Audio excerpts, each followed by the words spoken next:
आमे आज छोट छोट पिला काली आमे 18 वर्ष हम तापर आम विभिन्न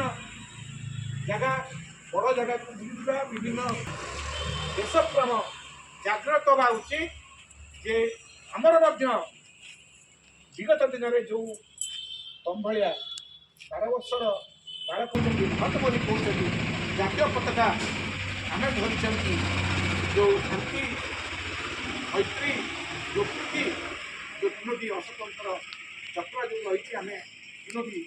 लाल धड़ा से आज अच्छा काली विभिन्न अनुष्ठान में पढ़े विभिन्न जगह चाकरी करेंगे विभिन्न देश को जी किंतु भारतर बीजेपी जो भारत बोली गर्वित होती तुम्हें कि आनंद उपभोग करुच कमली बड़ी बाह्य शत्रु को दमन करने देश को बचाई आक्रमण बचाई पूज्य गुरुजी और गुरुबा वृद्ध एवं उपस्थित छोट बड़ भाई और भूरी आज ये पवित्र साधारणतंत्र दिवस उपलक्षे मत किसी कहबार सुजोग मिलूँ जाकू धन्यवाद करुँच गोटे राष्ट्र समृद्धि तार नागरिक मानकर बहुत कार्यकलाप निर्भर करे प्रत्येक नागरिक राष्ट्र सामाजिक और राजनैतिक अधिकार उपभोग कर प्रतिबदल में देश प्रति निजर गुरुदायित्व और कर्तव्य संपादन करती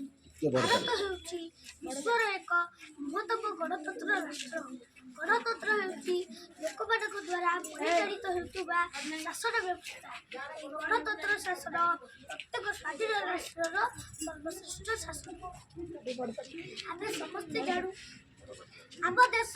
1947 मसीहा अगस्ट मास 15 तारीख में स्वाधीनता हासिल करथिले देश एक उत्तम शासन घोषणा तैयारी होता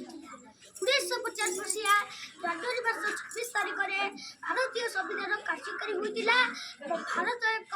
सार्वभौम गणतांत्रिक राष्ट्र रूपे विभाजित होता तेणु यही दिनटी को आम गणतंत्र दिवस साधारणतंत्र दिवस रूपे पालन कर प्रणयन करने दीर्घ 2 वर्ष 11 मास 18 दिन समय लगता यार दायित्व ग्रहण करते डॉक्टर बी.आर. आंबेडकर भारतीय संविधान पूज्य जनक बोली कहुए आज आम समस्ते से गणतंत्र शासन गणतंत्र सुरक्षा राष्ट्र सुरक्षा निहित मात्र वर्तमान समाज में गणतंत्र अवक्षय राष्ट्र भविष्य को एक अनिश्चित दिग को टाणी देती घड़ी सदी मुहूर्त प्रत्येक नागरिक मानकर गुरुत्वपूर्ण भूमिका रही गणतंत्र आम जीवन कवच ताहारी सुरक्षा पाई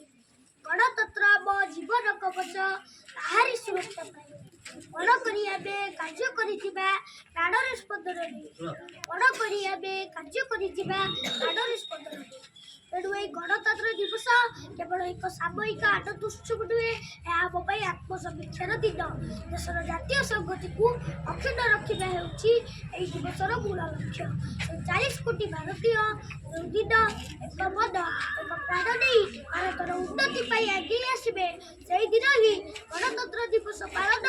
प्रकृत मूल्यांकन हो आज आम समस्ते शपथ नेबा भारत को महान देश करी गढ़ी तोलिबा व्यक्ति कहबर वक्तव्य शेष करुछि जय हिंद